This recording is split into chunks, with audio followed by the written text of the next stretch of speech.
سامعین محترم، میرے عزیز دوستو، بزرگوں، نوجوان ساتھیوں، میں نے اب حضرات کے سامنے قرآن مجید فرقان حمید کی ایک آیت مبارکہ اور حدیث کی ایک مشہور کتاب ہے جامع ترمذی، اس کی ایک روایت آپ حضرات کے سامنے پڑھی ہے۔ اس حدیث مبارکہ کے اندر خلیفہ چہارم داماد رسول حضرت علی رضی اللہ تعالی عنہ فرماتے ہیں کہ حضور علیہ الصلاۃ والسلام نے ایک موقع پر خاص طور پر وصیت فرماتے ہوئے یہ بات ارشاد فرمائی، یا علی ثلاث لا تؤخرها، کہ اے علی تین کاموں میں کبھی تاخیر مت کرنا۔ یہ وصیت تو حضرت علی رضی اللہ تعالی عنہ کو فرمائی، لیکن در حقیقت یہ قیامت تک آنے والے حضور کے تمام امتیوں کو وصیت ہے۔ اچھا، وہ تین کام کون سے ہیں جن پر حضور علیہ الصلاۃ والسلام نے فرمایا کہ تاخیر مت کرنا؟ ویسے تو بہت سے کاموں پر حضور علیہ الصلاۃ والسلام نے مختلف اوقات میں مختلف کاموں پر حضور نے فرمایا کہ تاخیر مت کرنا۔ مثلا حضور علیہ الصلاۃ والسلام نے ارشاد فرمایا ہے کہ جب کسی پر حج فرض ہو جائے تو پھر وہ تاخیر نہ کرے، فوراً سے حج کر لے، اس لیے کہ آج اس کے پاس پیسے ہیں، آئندہ سال کیا پتہ اس کی حالت کیسے ہو، اس کے پاس پیسے نہ ہو۔ آج وہ صحت مند ہے، آئندہ سال بیمار ہو جائے، ابھی وہ زندہ ہے، آئندہ حج کے موقع پر وہ زندہ ہی نہ رہے تو یہ فرض ذمہ باقی رہ جائے گا۔ فرمایا جب حج فرض ہو جائے نا تو پہلا کام حج کو ادا کرو، تاخیر نہ کرو۔ اسی طرح حضور علیہ الصلاۃ والسلام نے حضرت علی رضی اللہ تعالی عنہ کو مخاطب کر کے فرمایا، اے علی تین کاموں میں تاخیر مت کرنا۔ سب سے پہلے الصلاۃ اذا اتت، اے علی جب نماز کا وقت ہو جائے نا تو پھر نماز کی ادائیگی میں تاخیر مت کرنا۔ نماز کا وقت ہو جائے پھر نماز کی ادائیگی میں تاخیر مت کرنا، یہ حضور وصیت فرما رہے ہیں۔ دوسرے نمبر پر فرمایا والجنازۃ اذا حضرت، اور اے علی جب جنازہ حاضر ہو جائے، تیار ہو جائے تو پھر اس جنازے کی ادائیگی میں، اس تدفین میں تاخیر مت کر۔ اور تیسرے نمبر پر فرمایا والأیم اذا وجدت لها کفوا، بے نکاحی عورت کا جب برابر کا جوڑ مل جائے تو پھر اس کے نکاح میں تاخیر مت کرنا۔ آج اس مختصر سے وقت میں حضور کی ان تین وصیتوں پر مختصر عرض کر کے اجازت چاہوں۔ حضور علیہ الصلاۃ والسلام نے جو سب سے پہلی وصیت فرمائی حضرت علی رضی اللہ تعالی عنہ کے واسطے سے پوری امت کو، وہ یہ ہے کہ اے علی جب نماز کا وقت ہو جائے تو تاخیر مت کرنا۔ اب ایک طرف حضور کی اس وصیت کو رکھیں اور دوسری طرف اس امت کے موجودہ معاشرے کو رکھیں کہ حضور کی وصیت ہم سے کس بات کا تقاضا کر رہی ہے اور ہم حضور کے امتی ہو کر اس وقت ہم کیا کر رہے ہیں۔ نماز کا وقت ہو جاتا ہے اور ہم کہتے ہیں جی ابھی تو نماز کا وقت ختم ہونے میں 2 گھنٹے ہیں، جی یہ کام کر لیتے ہیں پھر پڑھ لیں گے۔ اور اما عائشہ صدیقہ رضی اللہ تعالی عنہا فرماتی ہیں جب کسی نماز کا وقت داخل ہو جاتا نا تو حضور علیہ الصلاۃ والسلام پر صرف ایک فکر سوار رہتی، نماز نماز اور صرف نماز۔ کسی کو پہچاننے سے بھی انکار کر دیتے۔ خود اما عائشہ صدیقہ رضی اللہ تعالی عنہ فرماتی ہیں کہ ایک مرتبہ نماز کا وقت ہو گیا اور میں حضور کے سامنے آ گئی۔ حضور نے فرمایا کون؟ میں نے کہا آپ کی بیوی عائشہ۔ کہا عائشہ کون ہے؟ کہا ابو بکر کی بیٹی عائشہ۔ کہا ابو بکر کون ہے؟ اما فرماتی میں سمجھ گئی۔ اب حضور کو کوئی بات سمجھ نہیں آنے لگی، صرف نماز ہی سامنے ہے۔ جب تک نماز ادا نہیں کی نا تو میں کتنوں کو بھی تعارف کرا دوں، حضور نہیں پہچاننے والے، حضور اس وقت صرف نماز کو پہچانے۔ میرے مسلمان دوستو، ہم اس نبی علیہ الصلاۃ والسلام کے نام لیوا ہیں جو نبی علیہ الصلاۃ والسلام خاتم المعصومین ہیں۔ نماز نہ بھی پڑھے تو ان سے تو سوال تو نہیں ہونا، وہ تو بخشے بخشا ہیں، لیکن حضور علیہ الصلاۃ والسلام فرائض، نوافل، مستحبات، ان تمام کی اتنی پابندی کر رہے ہیں امت کو تعلیم دینے کے لیے کہ میری امت ان کاموں میں پیچھے نہ رہ جائے، میری امت پیچھے نہ رہ جائے۔ اور آج اگر ہم میں سے کوئی فجر کی نماز میں اٹھ کر مسجد آ بھی جاتا ہے نا، ساتھ والے کمرے میں جوان بیٹا ہے اس کو نہیں اٹھائیں گے، نیند میں خلل پڑتی ہے۔ مسجد میں آ جائیں گے، نماز بھی پڑھ لیں گے، قرآن کی تلاوت بھی کر لیں گے، اشراق پڑھ کر گھر چلے جائیں گے، ناشتہ کر لیں گے، اور اس کے بعد 10-11 بجے بچہ اگر گھر پر نظر آ جائے نا، فوراً سے ہمارے تیور بگڑ جائیں گے۔ بیٹا آج کام پر کیوں نہیں گیا تو؟ خیر تو ہے،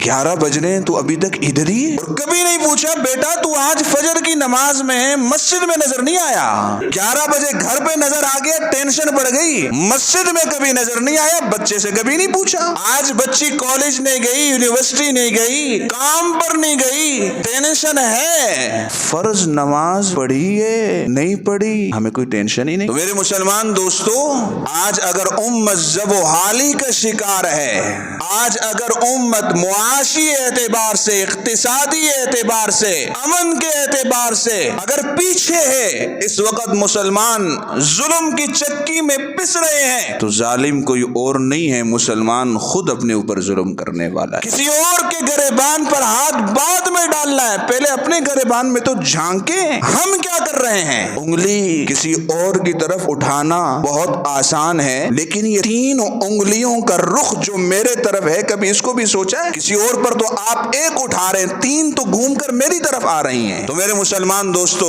حضور علیہ السلام نے حضرت علی رضی اللہ تعالی عنہ کو مخاطب کر کے فرمایا کہ اے علی، 3 کاموں میں کبھی تاخیر مت کرنا۔ نمبر 1، الصلاۃ اذا اتت، جب نماز کا وقت ہو جائے سارے کام پیچھے چھوڑ کر سب سے پہلے نماز کی فکر کرنا۔ میں تو کہا کرتا ہوں اکثر و بیشتر درس کے موقع پر بھی کہ یہ مسجد کے جو پڑوسی ہیں نا، جن کی دکانوں کے شٹر مسجد کے سامنے کھلتے ہیں، جن کی دکانوں کی پشتیں، جن کی دیواریں مسجد کے ساتھ لگی ہوئی ہیں، ان پر تو لازم ہے کہ اذان ہوتے ہی شٹر نیچے ہو اور نماز کے بعد شٹر اوپر ہونا چاہیے۔ کہتے ہیں جی یہ کیسے ہوگا، ہمارے کاروبار میں فرق پڑتا ہے۔ آپ سے بڑے کاروباری بیٹھے، نماز کا وقت ہوتا ہے شٹر نیچے، خریداروں کو بھی پتا ہے کہ اس وقت دکان بند ہوتی ہے، نہیں آتے، نماز کے بعد آئیں گے۔ آپ ذرا روٹین تو بنائیے، آپ یہ طریقہ تو اپنائیے، اور پھر اس کے بعد دیکھیے کہ آپ کے کاروبار میں، آپ کے گھر میں، آپ کی اولاد میں برکتوں کا نزول کیسے ہوتا ہے۔ تو میرے مسلمان دوستو،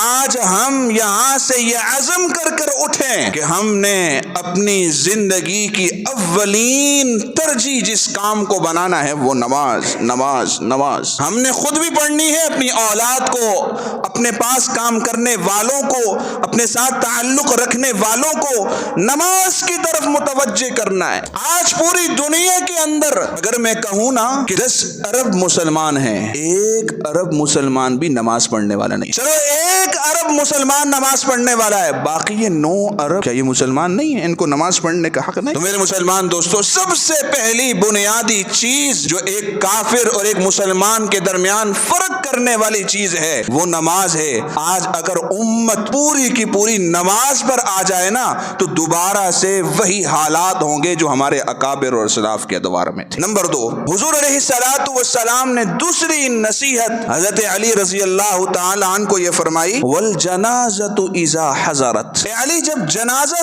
تیار ہو جائے نا پھر اس میں تاخیر مت کرنا۔ جب کوئی انسان مرتا ہے تو کچھ کاموں میں تاخیر ہوتی ہے، اسپتال میں ہے تو اسپتال سے کاغذات بنانے میں، وہاں سے باڈی ریسیو کرنے میں وقت لگتا ہے، پھر وہاں سے لے آئے تجہیز و تکفین میں، قبرستان میں، آج کل تو کراچی کے اندر دفنانے کے لیے جگہ ہی نہیں ملتی تو قبرستان میں، ان تمام کاموں میں وقت لگتا ہے۔ جب یہ تمام کام ہو گئے اس کے بعد جنازے میں تاخیر کرنا، تدفین میں تاخیر کرنا، شریعت ہمیں اس بات کی اجازت دیتی۔ ایک طرف حضور کی اس وصیت کو اور نصیحت کو رکھیں اور دوسری طرف آج ہم اپنے مسلم معاشرے کو دیکھیں، کوئی نظر نہیں آتا جو حضور کی اس نصیحت پر عمل کرنے والا۔ 3 دن تک 1.5 باڈیاں میت سرد خانے میں رکھی ہیں، کیوں جی؟ اور جی اس کا بھائی امریکہ میں رہتا ہے، وہ آ رہا ہے، وہ آئے گا تو اس کے بعد تدفین بھی ہوگی، جنازہ بھی ہوگا۔ اور اگر ہم کسی کو کہہ دیں تو کہتے ہیں مولوی صاحب فلاں اتنے بڑے مفتی صاحب تھے, ان کا جنازہ بھی تو 2 دن کے بعد ہوا تھا, فلاں مولوی صاحب نے اپنے بیٹے کا جنازہ بھی 3 دن کے بعد کیا تھا, فلاں اتنے بڑے پیر صاحب ہیں ان کا جنازہ بھی تو 4 دن کے بعد ہوا تھا. ہمارے لیے حجت اور دلیل علامہ صاحب, پیر صاحب, مولوی صاحب, مفتی صاحب ہیں یا حضور علیہ الصلوۃ والسلام ہیں؟ کوئی مولوی کوئی پیر تو ہمارے لیے حجت اور دلیل تو نہیں ہے نا. ہمارے لیے حجت اور دلیل تو سرکار دو عالم امام الانبیاء صلی اللہ علیہ وسلم ہے, اور حضور علیہ الصلوۃ والسلام کا فرمان ہے اے علی جب جنازہ تیار ہو جائے نا تاخیر نہیں کرنا, جنازہ پڑھو. آپ اس کی اہمیت کا اندازہ اس بات سے لگائیں کہ پورے دن میں 3 اوقات مکروہ ہیں, طلوع آفتاب, استواء آفتاب دوپہر کے وقت, اور غروب آفتاب. ان تینوں اوقات میں نماز پڑھنا مکروہ ہے, لیکن اگر جنازہ تیار ہو کر اسی وقت میں آ جائے فقہا کہتے ہیں پڑھ لو, اس لیے کہ والجنازۃ اذا حضرت, کہ جب جنازہ تیار ہو کر آ گیا پڑھ لو. ہاں جنازہ تیار تو 10 بجے ہو چکا تھا, لیکن کسی کے انتظار میں کرتے کرتے وہ زوال کا وقت ہو گیا, اب نہ پڑھو, اس لیے کہ تیار تو پہلے ہو چکا تھا. تو میرے مسلمان دوستو, حضور علیہ الصلوۃ والسلام نے دوسری نصیحت حضرت علی رضی اللہ تعالی عنہ کو یہ فرمائی کہ اے علی جب جنازہ تیار ہو جائے تو پھر اس جنازے کے پڑھنے میں, اس کی تدفین میں, اس کی تجہیز کے اندر تاخیر نہ کی جائے. تو آج ہمیں اپنے معاشرے سے اس رواج کو ختم کرنا ہوگا کہ بھئی وفات یہاں ہو رہی ہے اور جنازہ ہم کہیں اور لے کر جا رہے ہیں, جہاں وفات ہوئی ہے جنازے کی تدفین وہیں کی. یہ ہماری شریعت کی تعلیم ہے. باقی جو ہم کر رہے ہیں وہ ہماری کمزوری ہے. جو کوئی امیر صاحب کر رہا ہے, کوئی مفتی صاحب کر رہا ہے, وہ اس کی کمزوری ہے, وہ اس میں کمزور ہے. ہم کسی کی کمزوری پر نقطہ چینی نہیں کر سکتے, لیکن شریعت ہم سے کیا کہتی ہے وہ یہی ہے کہ جب کسی کی میت ہو جائے فوراً سے اس کی تجہیز اور تکفین کی جائے اور دفنا دیا جائے, میت کو زمین کے حوالے کر دیا جائے. یہ اس میت کے لیے راحت ہے. نمبر 3, حضور علیہ الصلوۃ والسلام نے حضرت علی رضی اللہ تعالی عنہ کو تیسری نصیحت یہ فرمائی والأیم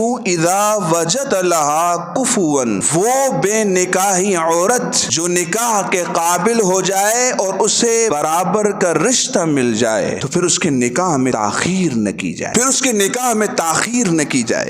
اب ایک طرف حضور کی اس نصیحت اور وصیت کو رکھیں اور دوسری طرف ہمارے معاشرے کے ناسور رواجوں کو رکھیں. آج کتنی ہماری بچیاں ہیں جو شادی کی عمروں کو گزار چکی ہیں, رشتے طے ہو چکے ہیں, نکاح اور رخصتی کیوں نہیں ہو رہی؟ اور جی سونا نہیں بنا ہوا, اور جی جہیز نہیں بنا ہوا, اور جی مکان تیار نہیں ہوا, کمرہ بھی نہیں بنا ہوا, اور جی سامان تیار نہیں ہے, اور جی ولیمے کے لیے پیسے نہیں ہیں. ان تمام چیزوں کا نام نکاح تھوڑی ہے. نکاح تو ایجاب اور قبول کا نام ہے. خطبہ بھی سنت سمجھ کر پڑھا جاتا ہے, سنت ہے. نکاح تو ایجاب اور قبول کا نام ہے. آج ہم نے نکاح کو مہنگا کر دیا ہے, زنا سستا, گلی گلی ہمارا کھڑے ہو کر استقبال کر رہا ہے. کچھ قبائل تو ایسے ہیں کہ جب ایک بچی کا نکاح ہو جائے اور آگے سے اس کو طلاق ہو جائے یا اس کا گھر والا فوت ہو جائے اور بچی بالکل جوان ہے, کہتے ہیں بھئی تیرے ایک مرتبہ نکاح ہو چکا ہے, اور نکاح ایک ہی مرتبہ ہوتا ہے, بار بار نہیں ہوتے. ساری زندگی وہ بچی اسی طرح سڑ سڑ کر اس دنیا سے رخصت ہو جاتی ہے. میرے مسلمان دوستو, یہ ظلم نہیں ہے. ارے نکاح کیا ہوتا وہ اچھا ہے یا زنا سے منہ کالا کرے وہ اچھا ہے؟ تو میرے مسلمان دوستو, نکاح کو عام کیا جائے, نکاح کو عام کیا جائے, رواجوں کو ختم کیا جائے. اور ایک بہت بڑا مسئلہ یہ بھی ہے کہ اگر کسی کی گھر والی فوت ہو جائے اور 40 سال 50 سال اس کی عمر ہے, 45 سال عمر ہے, صحت مند بھی ہے, شادی کرنا چاہتا ہے, لیکن بچے کے سامنے کھڑے ہو جاتے ہیں جی ابھی شادی کر کے کیا کرنا ہے, ابھی شادی کر کے کیا کرنا ہے. تو میرے مسلمان دوستو, تو شادی کرنا منع ہے کیا؟ ایسے موقع پر تو بچوں کو اپنے والد کے ساتھ کھڑے ہو کر اس کی شادی کرانی چاہیے. یہ تحریک چلانی چاہیے کہ طلاق یافتہ بیوہ عورتیں یا اس طرح رنڈوا مرد جن کی عورتیں فوت ہو چکی ہیں, ان کے نکاح کو عام کیا جائے, معاشرے سے اس ناسور کا خاتمہ کیا جائے. اب کتنی بچیاں معاشرے میں ایسی ہیں جن کے ایک ایک نکاح ہو چکے ہیں, طلاق ہو چکی ہے یا ان کے شوہر وفات پا چکے ہیں, اب معاشرے میں ان سے نکاح کرنے والا کوئی نہیں. یہ تو غلط ہے نا. حضور علیہ الصلوۃ والسلام کی زندگی اٹھا کر دیکھیں، حضور نے سوائے ام عائشہ صدیقہ کے باقی جو نکاح کیے وہ سب کے سب دوسرے تیسرے چوتھے سب کے سب صحیحہ تھیں، باقرہ کوئی بھی نہیں تھی سوائے ام عائشہ صدیقہ کے۔ تو میرے مسلمان دوستو، آج معاشرے میں عورتوں کی تعداد زیادہ ہے، مردوں کی تعداد کم ہے۔ تحریک چلائی جائے، ایک شادی سے گزارا نہیں، 2 3 4، ہمارا جب شریعت ہمیں اس بات کی اجازت دیتی ہے قدم اٹھایا جائے، دوسری کی جائے، تیسری کی جائے، چوتھی کی جائے، اور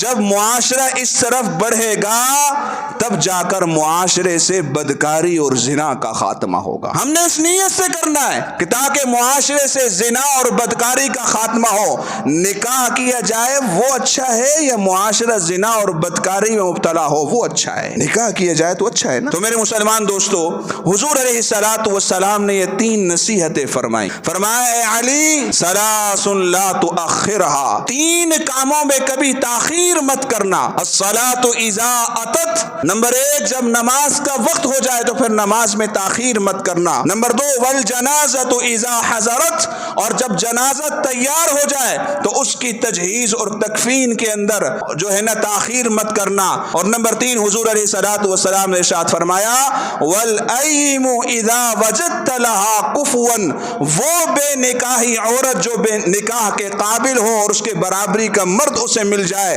یا وہ بے نکاحی مرد جو نکاح کے قابل ہو اور اس کو نکاح کے جو ہے نا عورت مل جائے برابر کی، تو ایسے مرد اور عورت کے نکاح میں تاخیر مت کرنا۔ اللہ تعالیٰ سمجھنے کی، عمل پیرا ہونے کی توفیق نصیب فرمائے۔ وآخر دعوانا ان الحمد للہ۔